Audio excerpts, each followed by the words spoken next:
మనకు కొన్ని డిస్ట్రిబ్యూటర్స్ ఉన్నాయి, ఓటీస్ ఉన్నాయి, ఓటీస్ ఎక్కడెక్కడ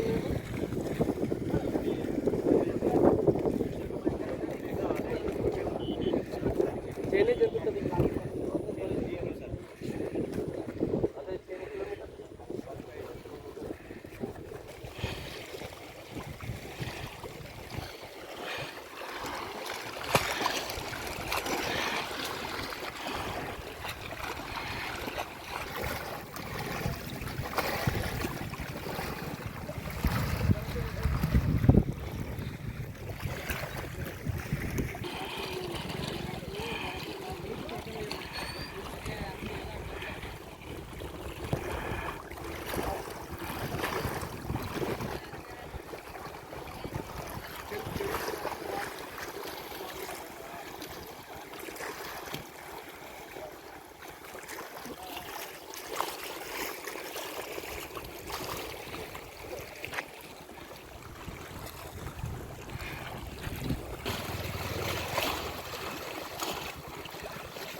ఫోటో చేతి ఫస్ట్ ఫోటోలు మంచిగా డిప్యూటీ సార్ నువ్వు ఈ వాళ్ళకి నువ్వు పట్టుకో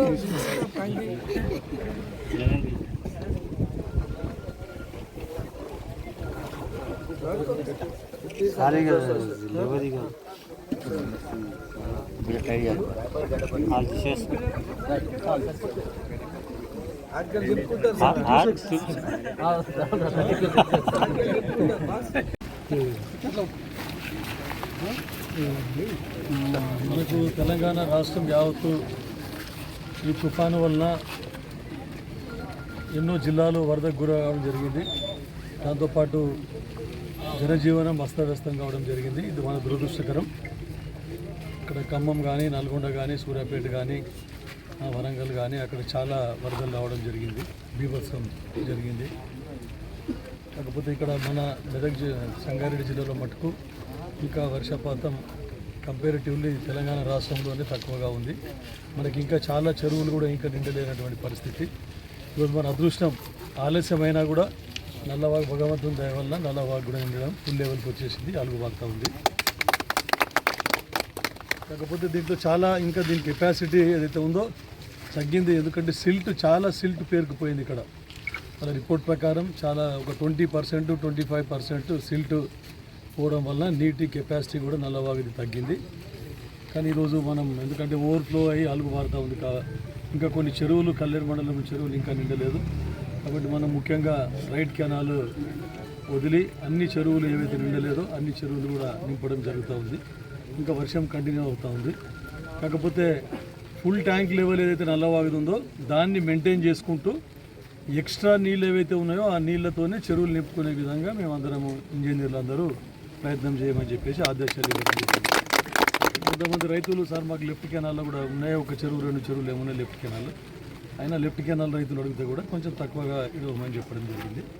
ఇప్పుడు దీన్ని కూడా మనకు ఒక 40 క్యూసెక్కులు అవుట్ఫ్లో మెయింటైన్ చేయాలని చెప్పినాము. ఎందుకంటే 120 క్యూసెక్ల ఫుల్ లెవెల్ ఉంది కెనాల్ కెపాసిటీ, అయినా కూడా ఎఫ్టీఎల్ లెవెల్ మెయింటైన్ చేయాలి. కాబట్టి మనం ఒక 40 క్యూసెక్స్ మాత్రమే రైట్ కెనాల్ నుంచి ఇవ్వడం జరిగింది. తర్వాత ఒక 5 to 10 క్యూసెక్స్ మట్టుకే లెఫ్ట్ కెనాల్ నుంచి ఇచ్చి అక్కడ రైతులకు కూడా లాభం చేకూరే విధంగా చూడాలని చెప్పేసి అందరికి ఇరిగేషన్ డిపార్ట్మెంట్ అధికారులందరికీ కూడా ఆదేశాలు ఇవ్వడం జరిగింది.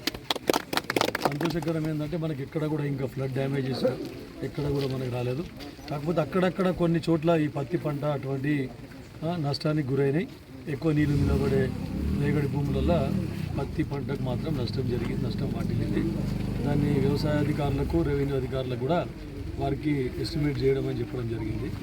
ఎక్కువ ఇండ్లు కూడా కొన్ని వర్షం, ఎందుకంటే కంటిన్యూస్గా వర్షం ఉంది, మా దృష్టికి వచ్చింది అన్ని మండలాల్లో కలిపి ఒక 30-40 ఇండ్లు కూలిపోవడం జరిగింది. కొన్ని పార్షల్ డ్యామేజ్, కొన్ని ఫుల్ డ్యామేజ్ కూడా జరగడం జరిగింది. రెవెన్యూ అధికారులకు చెప్పి వాటిని కూడా ఎస్టిమేట్ చేసి తక్షణ సహాయం అందించే విధంగా చూడాలని చెప్పేసి కూడా రెవెన్యూ అధికారులకు ఆదేశించడం జరిగింది. ఇంకా ముందు కూడా ప్రజలందరికీ కూడా విన్నవించుకున్నది ఏంటంటే, నిన్ననే మనం చూసినాం అక్కడ ఖమ్మంలో పాలేరులో ఒక కుటుంబం కొట్టుకుపోవడం జరిగింది. ఇప్పుడు కూడా అప్రమత్తంగా ఉండాలి మీరు అందరూ. ఎందుకంటే ఇల్లు కూలితే కూడా మనకు తడిసి ఇల్లు కూలితే కూడా అటువంటి ఇళ్ళల్లో ఖాళీ చేసి వేరే ఎక్కడన్నా తల దాచుకోవాలని చెప్పి చెప్తా ఉన్నాం. ఇంకా కూడా వర్షంలో అంత అత్యవసరమైతేనే వర్షంలో బయటకు వచ్చి తిరగాలి తప్ప లేదంటే ఎవరు కూడా బయటికి రావద్దు అని చెప్పేసి మీకు అందరినీ కోరుకుంటా ఉన్నా. తర్వాత ముఖ్యంగా ఇప్పుడే స్కూల్ నుండి కొంతమంది టీచర్లు చెప్పిన కరెంట్ షాక్ వస్తుందని